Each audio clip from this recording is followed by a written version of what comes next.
is up, Yoush Reloaded? I am your favoriteest, friendliest neighborhood American Infidel, and today I'm bringing you a brief review of the brand spanking new Max Payne multiplayer gaming experience. Now, at first look, this game is pretty amazing. The multiplayer maps are very dynamic and allow you to run, jump, dive, and vault all over the place.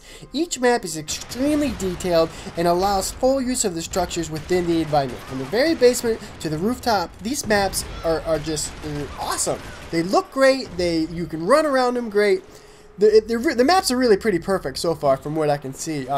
We'll kind of get into the loadout right here. And, you know, the loadout for every multiplayer game is basically the same. You know, you get your weapons and you get your perks and all this stuff. But this one does it a little bit differently. As you can see, you have two one-handed weapons. So basically you have, you know, like you have a machine pistol in your left hand and a sawed-off shotgun in the right hand. And then you have the two-handed weapon, which is, you know, the full-field shotgun or the RPG, the AK-47 or the sniper rifles. And then you have your little, you know, your flashbangs or your tin cans, or I guess whatever in the world you'd want to use. Now, I really like this loadout system. And as you can see, you know, it's a monetary purchasing system. You have to be able to at that level to unlock it, and then you have to have the dough to buy it. So that's pretty cool. I really want to use the tin can and just throw it at people. That's my goal, just to get the tin can, and I want to be the leading tin can killer of this game. Now, let's get into the gameplay a little bit more. As you can see, this is a third-person shooter, and it's kind of a nice break from playing the same old first-person lines that just dominate the community. Almost everything is first-person shooter, so it's really nice to be able to get away from that.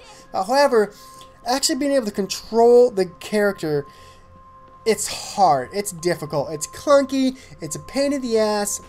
It's really not that much better from the you know, GoldenEye from Jaws and GoldenEye 007 and 64. If they put a big head mode and paintball mode in this shit, I swear to God, I'm never leaving my apartment. I'm gonna play this bitch until the day I die or they come and take me away, because it's a lot of fun. Now, the perk system, they call it bursts, and you know, whatever, perks or bursts, whatever it is, but there is a ton of them. As you can see, you can place up to 4 different bursts, and each one, you know, it adds to your overall weight. If you look at the bottom right hand corner, you'll see the loadout weight, and so the more stuff you have, the heavier you are. The heavier you are, you know, you have more health, but you regain that health faster. You can't run as fast, where if you're light, you run fast and you regain health fast, but you don't have a lot of health. So it's cool that they kind of add that in there. It's just another thing to be able to customize your character, you know, customize your loadouts, and I like that kind of stuff.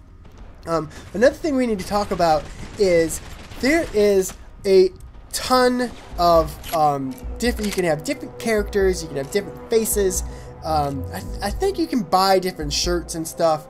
It's kind of hard to get in there and tell. And then it's similar to the other games where, you know, each different game type, or no matter which side you're on, you can have, you know, your character, and all that's kind of cool. I can only assume that you know, you can unlock each type of thing when you get to that level. But one neat aspect is that what you saw was the cruise, and right here is it's gonna let you just be on cruise, kind of like you can have a Yoush crew. I think I couldn't find much information about it, but I think that's what it is you can basically just have gangs and shit. I don't really know. I even looked at the Max Payne 3 official Wikipedia page.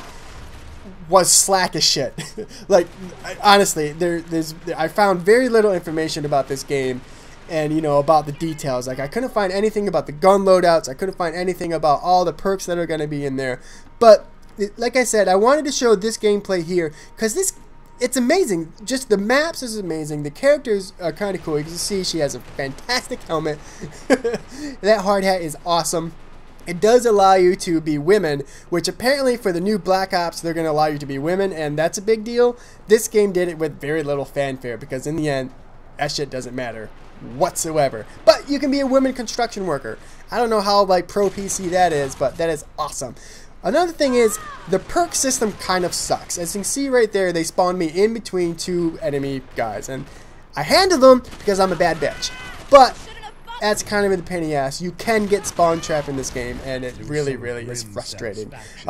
Here we're going to see there's kind of 2 options when you get into what game mode you want to play. There's the soft lock, which is where, you know, it gives you a little bit of aim assist. And then there's the free aim, which gives you no aim assist. And I can only assume the free aim is for like the hardcore death matches and the types of that. And there's a bunch of different game modes. There's a death match where there's a team death match, and then there's a death match which is like the free for all for one. The Gang Wars is kind of my favorite right now. It's frustrating as hell, but it is basically a series of 5 team-based challenges. And, you know, it's all based on point systems, and at the end, whoever has the most points is obviously the victor. There's also a Painkiller, which is a whole lot like the MW3 Survivor mode, but the first person to get killed and the person that is killed kind of become the 2 main people that everybody is trying to kill, but they get Survivor or Specialist streaks where they, you know, they get more and more streaks as they go along. And if you get bored with the game, strap on your safety helmet and just dive off shit. That's what happened. I got bored and I just started diving off things. And that's it. I definitely recommend renting this game, checking it out, and buying it. Especially when the price gets down, or if you have some trade-ins, go get this game. The campaign is awesome. That's mainly what I bought it for. But the multiplayer, it's going to get better. Especially if they come out, if they fix some of this stuff, if they release some, you know, basically if they just patch it. This is going to be a great multiplayer game, and I highly recommend it. But I'm American Infidel. Y'all are YouTube. I don't have anything else to say. Yosh, damn it. Yosh.